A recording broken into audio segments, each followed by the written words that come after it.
საპროცედურო კომიტეტმა მეორე მოსმენით რეგლამენტში ცვლილებები შეიტანა. პროექტი პარლამენტის თავმჯდომარემ წარადგინა. სწორდება პრაქტიკაში გამოვლენილი ხარვეზები. ცვლილებები ემსახურება საზრდამხედველო და წარმომადგენლობითი ფუნქციების გაუმჯობესებას და ეფექტიანი მუშაობის ხელშეწყობას.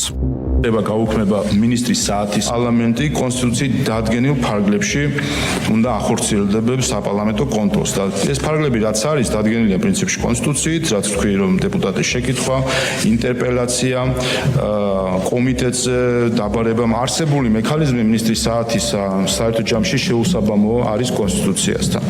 მეორე მხრივ რა თქმა უნდა მნიშვნელოვანი არის და ინტერესიც არის რომ შესაძლებლობები აღმასრულებელი ხელისუფლების ანგარიშვალდებული პირების მოწვევისა, მოსვლისა პარლამენტში იყოს სხვადასხვა გვარი, სანაცვლოდ ინტერპელაცია გავხადოთ უფრო მოქნილი, ადვილი, მარტივი, ხელმისაწვდომი, ყოველსაც ციკლის 4-შაბათი და 5-შაბათი არის ინტერპელაციების პროცედურებისთვის გამოყოფილი, თუ კი არსებობს კითხვები, ასე ვთქვათ, დღის წესრიგის დამტკიცების შემდეგ, 12 საათიდან 3 საათამდე იქნება ეს პროცედურები. ამას გარდა იქნება ცალკე პრემიერ-მინისტრის ინტერპელაციის დღე, თვეში ყოველთვის ბოლო 4 შაბათი.